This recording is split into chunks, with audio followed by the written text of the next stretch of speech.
In the winter of 1944, in a frozen forest near the Belgian border, an American sergeant, walking through a captured German motor pool, stopped in front of something he could not explain. A Volkswagen Kübelwagen, still warm from its last patrol, and parked beside it, painted with the black cross of the German army, an American Jeep. Not one Jeep, 3 of them. The Wehrmacht had been stealing them for 2 years. After the war ended, when the surviving generals of the German army sat down in a quiet office in occupied Germany and were asked to write down what had really beaten them, they kept coming back, in the language of consequences rather than the language of blame, to a small 4-wheel drive truck they had never been able to match. A truck they had once mocked in their own propaganda as a toy car for an unserious nation. A truck that Dwight Eisenhower, the man who commanded the Allied armies in Europe, would name in 1948 as one of 4 pieces of equipment most vital to victory. This is the story of that truck. Of the freelance engineer who drew it in 2 days, on the 6th floor of a bankrupt office in a dying Pennsylvania town. Of the men who drove it into the Egyptian desert and the volcanic ash of Iwo Jima and the snow of the Ardennes. And of the enemy on the losing side, who, by the end of the war, was trying, quite literally, to steal it. To understand how a small American truck ended up worn like a mask by a German commando in December of 1944, we have to go back 4 years first, to a hot American summer, to a general with mud in his memory, and to a testing facility in the autumn of 1943, where the enemy's answer to the same problem was about to be laid out on a workshop floor and taken apart, bolt by bolt. In the autumn of 1943, in a quiet American testing facility far from any battlefield, a small desert tan vehicle sat under harsh electric lights, waiting to be dismantled bolt by bolt. It had been captured somewhere in North Africa, loaded onto a transport ship, and carried across the Atlantic for one purpose.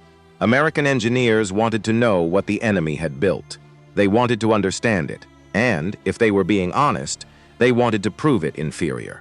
The vehicle was a Volkswagen Type 82. The Germans called it the Kubelwagen. It was the small 4-wheeled staff car the Wehrmacht used to move officers across the Egyptian sand, across the frozen steppes of Russia, and across every road between Berlin and the front. It had been designed by Ferdinand Porsche himself. It had bucket seats that were, by all accounts, remarkably comfortable.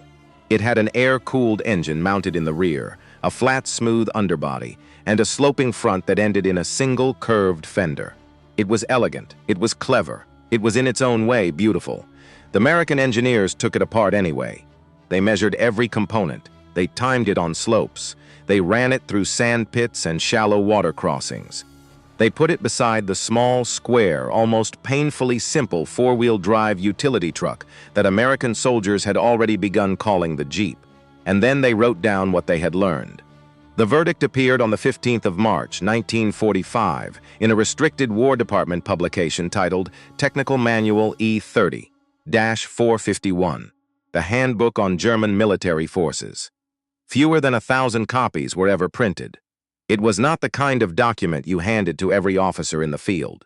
It was the kind of document you gave only to the men who needed the truth. The wording was blunt. The Volkswagen, the German equivalent of the American Jeep, is inferior in every way except in the comfort of its seating accommodations. That was the official finding. In every way except the seats. But here is what that handbook could not capture. Here is the part that troubled the men who wrote it, and the part that will run underneath everything that follows. When German soldiers captured American Jeeps in the Egyptian desert, in the hills of Sicily, in the ruins of Italian villages, in the hedgerows of France, they did not destroy them. They did not abandon them. They did not even, in the reluctant manner of soldiers using enemy equipment, simply drive them until they broke. They fought to keep them. Wehrmacht units in North Africa repainted captured Jeeps with the black cross of the German army and pressed them into service so frequently that internal vehicle rosters had to be amended to account for them. A vehicle that German propaganda had publicly mocked as a toy car for an unserious nation was the same vehicle that German officers in the field were stealing whenever they could get their hands on one. And by the end of the war, the men on the losing side and the men on the winning side, quietly, without ever quite saying so in the same room, had come to the same conclusion. This little American truck had done something no one, including the United States Army itself, had entirely anticipated. To understand how that happened, we have to go back 4 years, to a hot American summer, to a general with mud in his memory, to a bankrupt car company in Pennsylvania, and to a freelance engineer who did not want the job. In August of 1939, the United States First Army held a set of maneuvers around the town of Plattsburgh in northern New York State. 52,000 troops took part. It was, at that moment, the largest peacetime military exercise in American history. There were mock attacks. There were simulated artillery barrages. And along every dirt road in the exercise area, there were long columns of horses and motorcycles trying to do what the American Army had been trying to do since the 1860s. It was not working. The horses were too slow. They ate too much. The motorcycles fell over in the mud, broke their riders' legs, and could not climb a moderate hill with 2 men aboard. The Model T Fords the Army still used as staff cars decades after the First World War were road vehicles. Take them off the road into a plowed field or across broken country, and they became tractors without traction. Watching all of this with a face carefully composed and a mind quietly alarmed was a 58-year-old officer named George Catlett Marshall. Marshall was a graduate of the Virginia Military Institute. He had served in the muddy fields of France in 1918. He had seen what mud did to men and to messages and to the timing of orders that could not reach the front. He had been pushing for years against an indifferent Congress and a peacetime army that did not want to hear it for one specific thing. He wanted a small, fast, 4-wheel drive scout vehicle. Something that could go where horses could not go and where motorcycles dared not go. Something built for the ground, not for the road. He had been ignored for a decade. On the 1st of September 1939, the same day the Plattsburgh maneuvers were winding down, and the same day German panzer divisions rolled into Poland, George Catlett Marshall took the oath of office as the new Chief of Staff of the United States Army. He had watched Poland burn. He knew France was next, and whatever he was going to do about the American Army's mobility problem, he was going to have to do it fast. On the 11th of July, 1942 weeks after France surrendered to the Wehrmacht, the United States Army Quartermaster Corps sent a document to 135 American automobile manufacturers. The terms inside that document were severe to the point of cruelty. The Army wanted a 4-wheel drive vehicle, empty weight, no greater than 1,300 pounds. Payload, 660 pounds. Wheelbase, 75 inches. Torque, at least 85 foot-pounds. A fold-down windshield. Speed range from 3 miles per hour to 50. A rear bench for 3 soldiers and a machine gun. Bids were due in 11 days. A working prototype was due in 49. Of the 135 companies that received the specifications, 133 of them threw the document in the trash. The deadline was considered impossible. The requirements were considered a joke. 2 companies responded. The first was Willys Overland Motors of Toledo, Ohio. The second was a small, nearly bankrupt outfit in Butler, Pennsylvania, called the American Bantam Car Company. Bantam had spent the 1930s building tiny European-style economy cars that no American wanted to buy. It was so close to financial collapse that its main engineering staff had already been laid off. Ford was invited into the competition later. Bantam had no engineers. Bantam had no money. Bantam had 11 days to submit a complete bid, with blueprints, cost calculations, and supplier lists, and then 49 days from acceptance to deliver a finished, drivable, fully tested vehicle. What Bantam had in the drawer of a mostly empty office was a telephone number. The number belonged to a man in Detroit named Carl Knight Probst. Probst was 56 years old. He was the son of a country doctor from Point Pleasant, West Virginia. He had been building automobiles in one form or another since the earliest years of the century. And in the summer of 1940, he was between jobs, and he was short on cash. The president of American Bantam picked up the phone and called him. Probst said no. Bantam pleaded. Probst said no again. Then a third man entered the story. His name was William Knudsen. He had recently been the president of General Motors, one of the largest and most powerful corporations in the world. He had been personally recruited by the Roosevelt administration to take charge of Army procurement, to oversee the industrial mobilization of the United States for a war it had not yet entered. Knudsen picked up the phone himself and called Karl Knight Probst. He told him, in the direct manner of a Danish immigrant who had risen to the top of American industry, that the country needed him. Probst got in his car. He drove east on the 17th of July, 1940. By the time he walked into Bantam's mostly empty drafting room in Butler, Pennsylvania, and rolled up his sleeves, he had less than 1 week to design a vehicle from scratch. He worked through Wednesday night. He worked through Thursday. By Friday afternoon, the 19th of July, the basic layout drawings for what would, within a year, be called the Jeep, were finished. That Friday evening, Karl Probst took the night off. He went to the movies. On Saturday and Sunday, he finalized the cost calculations and the supplier specifications. On Monday morning, the 22nd of July, 1945 days after he had arrived, Karl Probst and the plant manager of American Bantam piled the documents into a car and drove them to the Quartermaster Corps Test Center at Camp Holabird on the southeast edge of Baltimore. 2 days to draw a vehicle, 5 days for the entire package. 9 weeks later, on the 23rd of September 1940, the finished prototype, the Bantam reconnaissance car, was ready.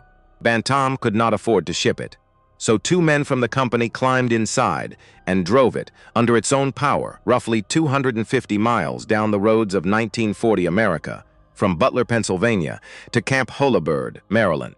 They arrived at the gate 30 minutes before the deadline expired. The Army accepted the vehicle. They ran it through weeks of brutal testing. They put it through mud and water and hills and rough country. They declared in writing that Bantam's little truck was the best candidate any American company had produced. Bantam had won.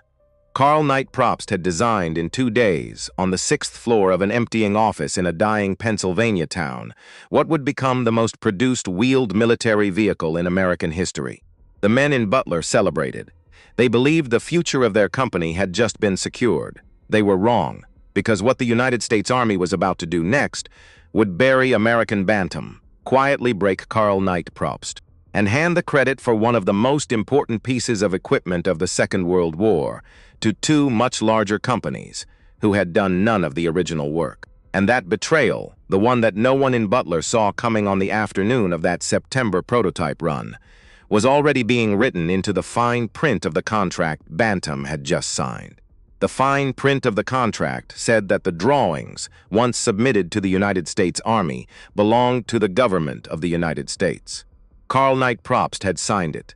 He had not read it the way a lawyer would have read it. He was an engineer. He believed in the way engineers of his generation believed, that the work spoke for itself, that the man who did the work would be paid for the work. That was how it had always been. That was not how it was going to be now.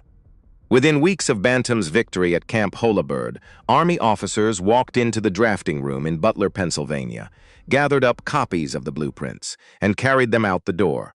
Then they drove them, first to Toledo, Ohio, and then to Dearborn, Michigan. They handed them to Willys Overland. They handed them to Ford Motor Company.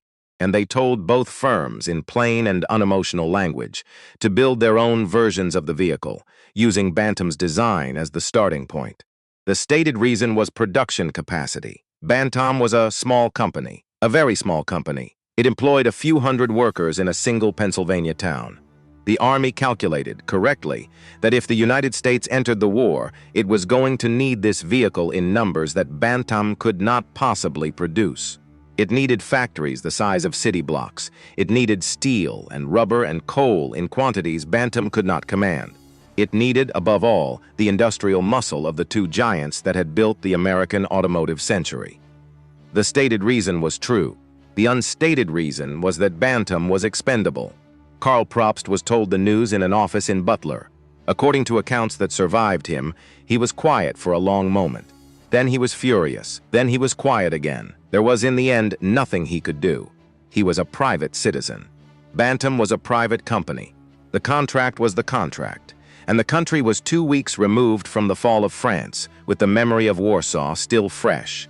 And no one in Washington was in a mood to argue about intellectual property. The blueprints went to Toledo. The blueprints went to Dearborn. And in Toledo, they landed on the desk of a man named Delmar G. Roos. The men who worked for him called him Barney. Barney Roos was the vice president of engineering at Willys Overland. He had come from Studebaker, where he had been the chief engineer. He was not a flashy man. He did not court the press. He did what the best engineers of his generation did. He solved problems no one else could solve, and he did it quietly, on a slide rule, and in the machine shop and behind the wheel of the vehicles he was trying to fix. For 2 years before Bantam's blueprints arrived on his desk, Barney Roos had been working on an old, obscure 4-cylinder engine that Willys had inherited from a defunct car called the Whippet. It was a modest little side valve unit. On paper, it was undistinguished, but Roos believed there was a better engine hiding inside it. He redesigned the cylinder head. He raised the compression. He rebalanced the crankshaft. He took the horsepower from around 48 up past 60. Then he did the thing that mattered. He put his rebuilt engine on a dynamometer, opened the throttle wide, and let it run. For 100 hours, at full load without stopping. The original engine, the one he had started with, had broken at hour 22. When Barney Roos finally shut down his rebuilt version, it was still running, still pulling, still healthy. He called it the Go Devil. It was the best small military engine in the world. When the Army standardized the Jeep across all 3 companies, they made a decision that was, in its own quiet way, one of the most consequential engineering decisions of the war. They took Bantam's chassis layout. They took Ford's stamped steel grille, with its now famous vertical slats, the visual signature that every Jeep on every road for the next 80 years would carry. And they took Barney Roos's Go Devil engine. From July of 1941 onward, every standardized Jeep, no matter which factory built it, would have that engine under the hood. In July of 1941, 6 months before the United States entered the war, standardization was complete. Willys Overland built the vehicle as the Model MB. Ford Motor Company built the same vehicle with parts interchangeable down to the last bolt and designated it the GPW. The G stood for government contract, the P for the 80-inch wheelbase, and the W stood for Willys. Ford, the giant of Dearborn, was in the fine print of the naming convention, producing a Willys licensed design. By the time the war ended, 4 years later, the 2 factories together had produced approximately 647,000 Jeeps. Willys made roughly 362,000 of them. Ford made roughly 280,000. American Bantam, the company that had invented the thing, the company whose engineer had drawn the original layout in 2 days on the 6th floor of a mostly empty office, built a total of 2,675 Jeeps before being pushed aside for good. It survived the rest of the war by building the quarter-ton trailers that the Jeeps towed, about 74,000 of those. In 1948, 3 years after the war ended, the Federal Trade Commission of the United States government ruled that the original design credit for the Jeep did not belong to Willys and did not belong to Ford. It belonged to American Bantam. By then, it did not matter. Bantam was already dying. It would declare bankruptcy in 1950, be absorbed by Armco Steel 6 years later, and quietly disappear from American industrial history. Carl Knight Probst would never grow rich from the design. He would live on in Dayton, Ohio, and continue to work as an engineer, and rarely speak publicly of what had happened to him. But by the summer of 1942, the vehicle that Probst had drawn, the vehicle that Barney Roos had given a heart to, the vehicle that the Army had taken from Bantam and handed to the world, was rolling off Americans' assembly lines in numbers the world had never seen. At peak production in 1943 and 1944, the Willys plant in Toledo would complete a new Jeep every 80 seconds. And in the deserts of North Africa, a young Scotsman was about to look at one and see something in it that no one, not even the Americans, had yet seen. His name was David Stirling. He was 26 years old. He was a lieutenant in the Scots Guards. He had attended Trinity College, Cambridge, before being sent down for what the college politely described as an accumulation of transgressions. He had drunk too much, gambled too much, and shown up for too few of the things he was supposed to show up for. And in the months before he found himself in Egypt, he had nearly killed himself during an experimental parachute jump, injuring his back so badly that his doctors had told him he might not walk properly again. He walked, barely, and when he could walk, he went to Cairo. Together with a fellow officer named Jock Lewes, who had done much of the tactical thinking behind the plan, Stirling presented to the staff of Middle East headquarters a proposal for a new kind of small hand-picked, independent unit. Teams of trained men, delivered by air or by desert vehicle, attacking German airfields by surprise in the deep desert, destroying enemy aircraft on the ground in the hours when they were parked and vulnerable, faster than the Royal Air Force could destroy them in the air. The senior officers hated the idea. They called it a private army. They said it was undisciplined. They said it would drain trained men from the regular formations. Stirling knew all of this before he walked in. He walked in anyway. They gave him a small unit. They gave him almost no resources. They named it the Special Air Service, a name chosen partly to fool German intelligence into believing that Britain had a large airborne force in the theater that it did not, in fact, have. For most of the first year, the SAS relied on the long-range desert group to move them. The men of the LRDG were experienced desert navigators. They drove heavy Chevrolet trucks. They would carry Stirling's men across 60, 80, 100 miles of open desert, drop them near a target, wait, and drive them home. The SAS troopers, with the dark humor of soldiers everywhere, called it the Libyan Desert Taxi Service. It worked, but it was slow. And as German security around the Luftwaffe's forward airfields grew tighter, it became more dangerous. Then, in the early summer of 1942, a small consignment of vehicles arrived at Stirling's forward base. American Jeeps, the first ones to reach the SAS. Stirling looked at them, and in the way that some men, once in a great while, look at a tool and see through it to a weapon that has not yet been invented, David Stirling looked at those Jeeps and understood, in a single moment, what they were. They were not transport. They were the raid itself.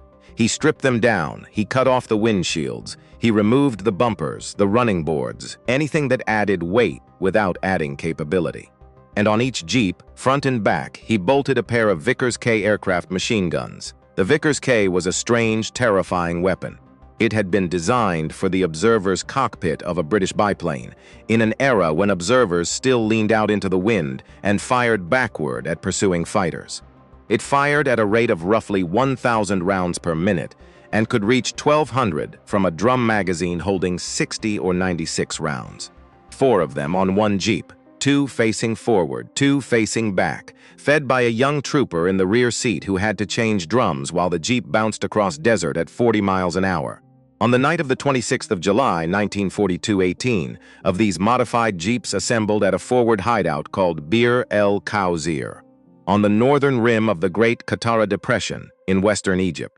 David Stirling led them personally. In the lead vehicle was a navigator from the long-range desert group named Mike Sadler, one of the finest dead navigators in either army, a man who could read the stars the way most men read a road map. Their target was a Luftwaffe airfield called Sidi Hanish. Sidi Hanish was where the German Air Force was staging the transport aircraft that supplied Rommel's Afrika Korps. Junkers 52 transports, the tri-motors that carried fuel, ammunition, and food across the Mediterranean and out to the panzers in the western desert. Without those transports, Rommel could not move. Without fuel, his tanks were metal boxes in the sand. The 18 Jeeps drove roughly 50 miles across open desert in the dark. Their headlights were off. Sadler navigated by the stars. Just before midnight, they reached the edge of the airfield. Stirling formed his Jeeps into 2 columns. A V opening outward, he raised a signal flare pistol. He fired a single green flare into the black sky. 72 Vickers K machine guns opened fire at the same instant. The Jeeps drove the length of the airfield in formation, headlights blazing now, tracers pouring from every gun. They raked the parked aircraft. They set fuel drums on fire. They cut down ground crew who had run from tents to see what was happening. In roughly 15 minutes, they destroyed or damaged around 37 Axis aircraft, including the precious Junkers 52 transports. They lost 1 man on the airfield. His name was John Robson. He was a Lance bombardier. He was 21 years old. The remaining Jeeps split into small groups and began the long withdrawal back into the deep desert. By the next morning, they were exhausted, scattered, and low on fuel. And that was when German Stuka dive bombers, called in by an infuriated Luftwaffe command, found the French SAS detachment in the open. Among the men killed was André Zernheld, a French paratrooper who had left his country to keep fighting after the surrender in 1940. His famous prayer, discovered in his effects, would be recited by French paratroopers for the next 80 years. Over the next 15 months, in raid after raid, the Special Air Service destroyed more than 250 Axis aircraft on the ground in North Africa. By the SAS's own count, they were destroying enemy planes on the ground faster than the Royal Air Force was destroying them in the air. Every Junkers 52 burned at Sidi Hanesh was a load of fuel that never reached Rommel.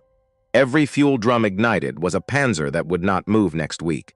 The strategic effect was quiet, indirect, and enormous. In January of 1943, David Stirling was captured. He was not killed in a raid. He was not shot down. He was captured while asleep in a dry riverbed in Tunisia by a German patrol that had followed his tracks. The British press called him the Phantom Major. Recent scholarship by the historian Gavin Mortimer has shown that the nickname was almost certainly coined by British war correspondents, not personally awarded by Rommel, as legend later claimed. It did not matter. The Germans passed Stirling up the chain of prisoner of war custody. He escaped, was recaptured, escaped again, was recaptured again. In August of 1944, he was finally delivered to Colditz Castle, the high-security prison for Allied officers considered incorrigible. He remained there until the end of the war. What the German army was watching in the desert that summer was something it did not have a category for. Not because the Germans did not have small vehicles. They had the Kubelwagen, designed by Ferdinand Porsche himself. It was elegant. It was clever. It was reliable. It had bucket seats a soldier could sleep in. It had an air-cooled engine that ran in any climate. But the Kubelwagen had two-wheel drive. Its engine produced between 24 and 25 horsepower. The Jeep had four-wheel drive that could be engaged on the move. Its Go Devil engine produced 60 horsepower. It could ford water 18 inches deep with no preparation. It could climb grades that made the Kubelwagen sit and spin. The Kubelwagen was a fine passenger car adapted for war. The Jeep was a war machine that happened to carry passengers. And behind the Kubelwagen, spread across the whole German army, was a truth that the German High Command did not like to speak of in public. The Wehrmacht had entered the war in September of 1939 with approximately 514,000 horses on its rolls. By the time it invaded the Soviet Union in June of 1941, that number had grown to 750,000. By February of 1945, with German factories being bombed to ruin, the Wehrmacht was using approximately 1.2 million horses. Across the entire war, the German army employed something close to 2.75 million horses, more than it had used in the First World War. The image most people carry of the German army, the image of the Panzer Division crashing across borders in a thunder of steel, was true. But only at the very tip of the spear. Behind that tip, the great bulk of the German army moved the way armies had moved since Caesar's legions. On foot, with a horse pulling the wagon. The American Army of 1944 did not have that problem. The American Army of 1944 had jeeps. If you have a father or a grandfather or an uncle who served in the Second World War, who drove a jeep or rode in one in any branch, in any theater, I would consider it an honor to see their name in the comments below. The unit, the place, the year. The men who knew these vehicles are almost all gone now. The stories deserve to stay above the ground a little longer. The most important thing about the Jeep in the end was not the four-wheel drive, and not the Go Devil engine, and not the 80-second production cycle in the Toledo plant. The most important thing about the Jeep was what American soldiers did with it once they had it. Consider one Jeep in the hands of an ordinary corporal with no engineering training and a welding torch he had bartered off a Navy Seabee. Welded steel brackets across the back, and that Jeep became a stretcher carrier, able to evacuate two wounded men lying flat under fire, sometimes three if the third was strapped across the hood. 2 lengths of steel pipe rising from the front bumper. And that Jeep became a wire cutter, slicing through the German telephone lines the Wehrmacht had strung between the hedgerows of Normandy in the darkness before D-Day. A pintle mounted behind the rear seat, and that Jeep became a heavy machine gun platform, carrying a Browning .50 caliber into places no tank could reach. A heavy winch on the front bumper, and the Jeep became the vehicle that pulled 2.5-ton trucks out of the mud when no other machine could. None of these modifications were designed in Detroit. None of them appeared in a technical manual issued by the War Department. They were designed in the field by American sergeants and corporals and privates, using whatever they had, wherever they were. On the black volcanic ash of Iwo Jima in February and March of 1945, the heavier American trucks sank to their axles and would not move. The Jeeps sank too. But the Jeeps could be lifted out by 6 or 8 Marines gripping the built-in handholds along the body. And so the Jeeps kept running, and the wounded Marines came off the beach in Jeeps, one after another, hour after hour, in numbers the medical planners had never dared to imagine. On the Lado Road in the China-Burma India theater, Jeeps carried medical supplies and ammunition up jungle trails that British engineers had concluded were impassable during the monsoon. The alternative was a man with a stretcher and a walk that took days. Not one American Jeep was ever parachuted into combat during the Second World War. The technology to drop a vehicle of that weight under a canopy did not yet exist. Their crews jumped by parachute. The Jeeps came in by glider. The British 1st Airborne Division landed Jeeps at Arnhem in the Netherlands in September of 1944 in Airspeed Horsa and General Aircraft Hamilcar gliders. They used them to tow 6-pounder anti-tank guns into the streets around the bridge, where they would make their desperate, doomed stand. American Jeeps came in aboard Waco CG-4 gliders with the 82nd and the 101st Airborne Divisions. In Operation Varsity, the great airborne assault across the Rhine on the 24th of March, 1945, more than 200 Jeeps landed with the 194th Glider Infantry Regiment alone. An American war correspondent named Ernie Pyle rode in Jeeps across North Africa and Sicily and Italy and France. Pyle was, by common agreement of the men who served in that war, the reporter the American infantrymen trusted most. He wrote about privates by name. He rode in their vehicles. He slept where they slept. On the 4th of June 1943, in a dispatch from Tunisia later collected in his book, "Here is Your War," Pyle wrote of the Jeep. "Good Lord, I don't think we could continue the war without the Jeep. It does everything. It goes everywhere. It's as faithful as a dog, as strong as a mule, as agile as a goat. It constantly carries twice what it was designed for and still keeps on going." Ernie Pyle would ride in Jeeps for another 2 years. He would be killed by Japanese machine gun fire on a small island called Ishima on the 18th of April, 1945. He was buried in his fatigues with the men he had spent the war writing about. By the end of the war, an American infantry regiment was issued approximately 145 Jeeps. A glider infantry regiment carried 24. A parachute infantry regiment received 17, delivered by glider behind enemy lines. There was no British equivalent. There was no French equivalent. There was no German equivalent. Nowhere in the world was there another army that put a small 4-wheel drive vehicle into the hands of its infantry regiments at anything approaching that scale. Approximately 50,000 Jeeps were shipped to the Soviet Union under Lend-Lease. Russian officers rode them all the way to Berlin. Russian troops called them simply the Willies. They rode in the Jeep and they died in the Jeep. Brigadier General Theodore Roosevelt, Jr., the eldest son of the former President Theodore Roosevelt, rode through the Normandy fighting in a battered Jeep he had named Rough Rider, after his father's volunteer cavalry regiment in the Spanish-American War. He was 56 years old. He had a heart condition. He had led men ashore at Utah Beach on the 6th of June, on foot, with a cane, at the age most senior officers were behind desks in London. And on the 12th of July, 1944, in a bivouac near a Norman village called Meophie, Theodore Roosevelt Jr. died of a heart attack. His Jeep was still parked outside the tent. There is one final statistic, and it is the one that mattered most to the men who came home. In the First World War, roughly 8% of American soldiers who were wounded later died of those wounds. In the Second World War, that figure fell to roughly 4%. Many things contributed to that improvement: sulfa drugs, blood plasma, penicillin from 1943 onward, forward surgical hospitals, better training for medics. But underneath all of it, at the foundation of the entire chain of survival, was the small 4-wheel drive vehicle that reached the wounded man in the foxhole faster than any wheeled vehicle in any previous war. that drove through artillery fire with a red cross painted on a canvas tarp, that got the wounded man to the battalion aid station while the surgeons could still save him. By the autumn of 1944, the Jeep was everywhere the American Army was. It carried generals, it carried privates. It carried the dead and the dying and the desperate.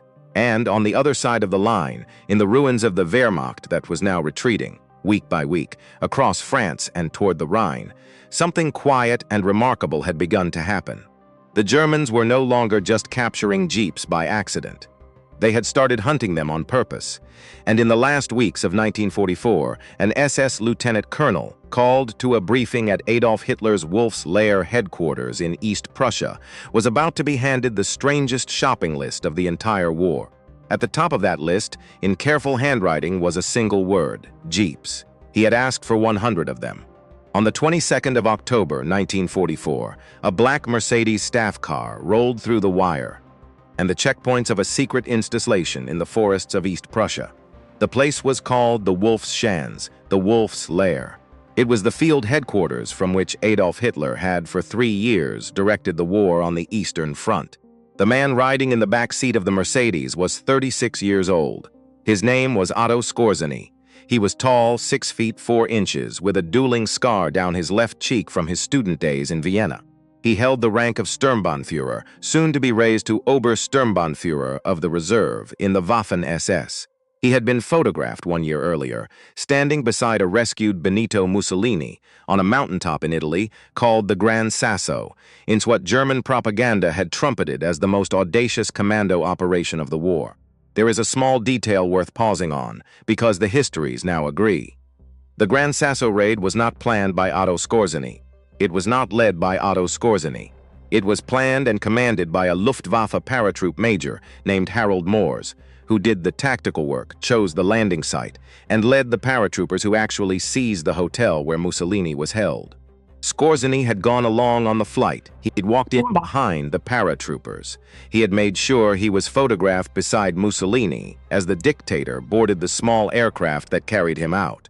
The credit had gone to Skorzeny because the credit had been assigned to Skorzeny by the propaganda apparatus of the Third Reich before the raid was even over. Now, in October of 1944, with the propaganda hero standing in front of him, Hitler had a new mission. The Führer told Skorzeny that Germany was preparing the last great counter-offensive of the war. 25 divisions would strike, in secret, through the snow of the Ardennes forest in the second week of December. They would split the American and British armies. They would race to the port of Antwerp. They would change the war. And ahead of that offensive, Hitler said, Skorzeny would take a special brigade of German soldiers who spoke English, dress them in captured American uniforms, put them into captured American vehicles, and send them through the American lines in the opening hours of the attack. They would seize bridges over the Meuse. They would cut telephone lines. They would turn road signs the wrong way. They would create paralysis in the American rear. The mission was given a code name, Operation Grafe, the Griffin. Skorzeny took the assignment. He returned to his headquarters, and he wrote out, on paper, the equipment he would need: 15 captured tanks of any kind, 20 armored cars, 20 self-propelled guns, 100 American Jeeps, 40 motorcycles, 120 trucks, plus uniforms, weapons, and radios in appropriate quantities. Now hold that list in your mind for a moment. Skorzeny was an officer of the German Wehrmacht. His own army manufactured the Kubelwagen, the elegant little Porsche-designed staff car. The Wehrmacht had tens of thousands of them in every theater. He could have requested any number he wanted. He did not request one. He asked for 100 captured American Jeeps. He asked, in other words, for the enemy's vehicle. Because Otto Skorzeny understood, at the end of 1944, what David Stirling had understood in the desert 2 years before, and what the American soldiers in Normandy and Italy had understood in between. An American military policeman at a checkpoint would wave a Jeep through without thinking. He would not wave through anything else. The Jeep was the American Army's password. Skorzeny got in the end about 30 of them. 2 Sherman tanks, only one of which was running. 4 armored cars, 15 trucks. The rest of the vehicles he would have to fake by painting German cars olive drab and stenciling white American stars on the doors. The men were worse. He needed English speakers, fluent ones. He screened roughly 2,500 volunteers. 10 of them, when tested, could speak American English perfectly, with slang and idiom. Perhaps 30 or 40 more could speak passable, textbook English. The rest were, as Skorzeny himself wrote after the war, terrifying. But he sent them anyway. In the pre-dawn darkness of the 16th of December, 1944, with German artillery pounding the American lines along the Ardennes front, small groups of Skorzeny's commandos, dressed as American MPs and driving captured jeeps, slipped through the gaps in the American positions. They turned road signs, they cut telephone wire, they shot up a fuel depot, they spread rumors. And then something happened that Skorzeny had not planned, and that Hitler could not have imagined. The American army panicked. Not the frontline infantry, the rear areas, the command posts, the supply depots, because within 24 hours, every American soldier in Western Europe had heard the rumor. Germans in American uniforms, driving American jeeps, assassination squads, headed for General Eisenhower. American sentries began stopping every jeep they did not personally recognize. They demanded answers to questions no German infiltrator could possibly know. The capitals of American states, the winner of the last World Series, the husband of the film star Betty Grable, the name of Mickey Mouse's girlfriend. Lieutenant General Omar Bradley, commander of the 12th Army Group, was stopped at a checkpoint. He was asked the capital of Illinois. He answered correctly, Springfield. The military policeman told him he was under arrest because the capital of Illinois was Chicago. Bradley waited. Someone senior enough to know better was eventually located. He was released. At Supreme Headquarters in Versailles, the intelligence officers of General Dwight Eisenhower briefed him that Skorzeny's commandos might be attempting to assassinate him. Eisenhower was moved. Then he was moved again. Guards were tripled around his quarters. Officers began wearing sidearms indoors. For the better part of a week, over the Christmas of 1944, the Supreme Commander of Allied forces in Europe was effectively a prisoner in his own headquarters, unable to move freely, unable to visit the front, because a handful of German commandos in stolen jeeps had come closer to paralyzing the Allied High Command than the entire 6th Panzer Army did in the same offensive. The military value of Operation Greif was almost nothing. Skorzeny's small teams accomplished little on the ground. Most were caught within days. But the psychological damage was enormous, and it was inflicted by roughly 30 jeeps. Approximately 18 of Skorzeny's commandos were captured wearing American uniforms. The Geneva Convention was unambiguous on this point. A soldier caught fighting in the uniform of the enemy could be executed as a spy. The first 3 men were tried on the 21st of December 1944 at a village called Henri Chapelle in Belgium. Their names were Manfred Pernas, Günther Billing, Wilhelm Schmidt. They were young. They had volunteered for the war. They had followed their orders.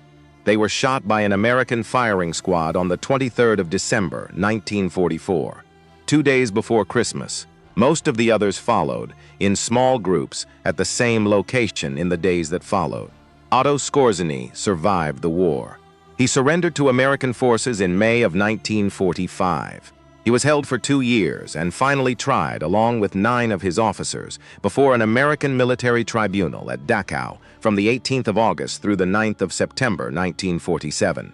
The charge was improper use of American uniforms in combat. The court acquitted them all, in part because a former British Special Operations executive agent, a wing commander named Forrest Yeo Thomas, testified that Allied Special Forces had themselves seriously considered wearing enemy uniforms behind German lines.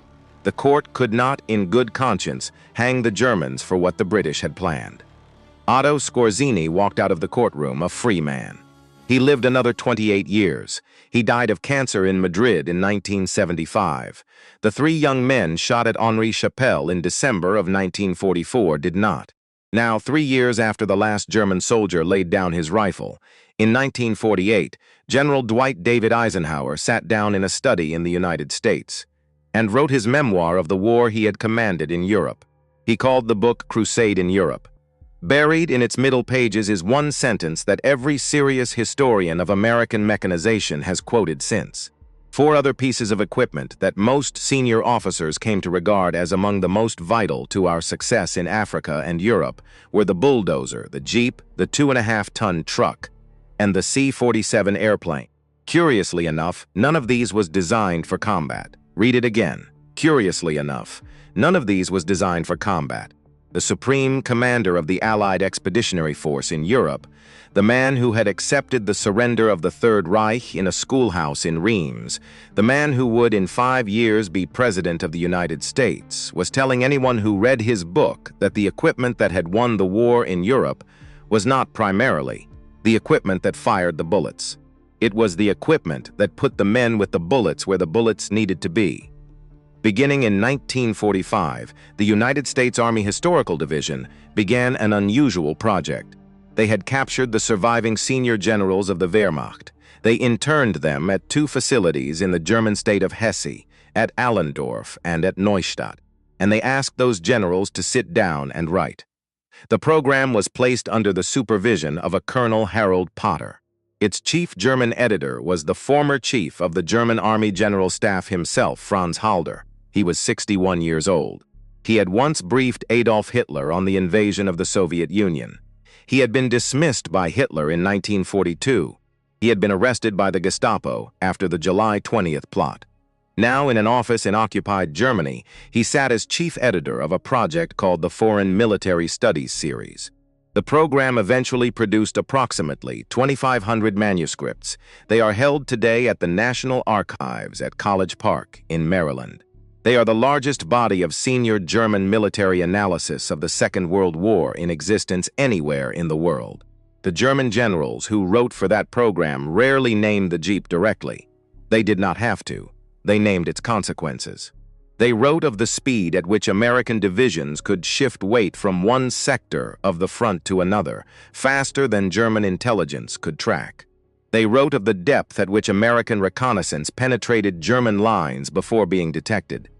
They wrote of the rate at which American casualties were evacuated, treated, and in many cases returned to combat within weeks.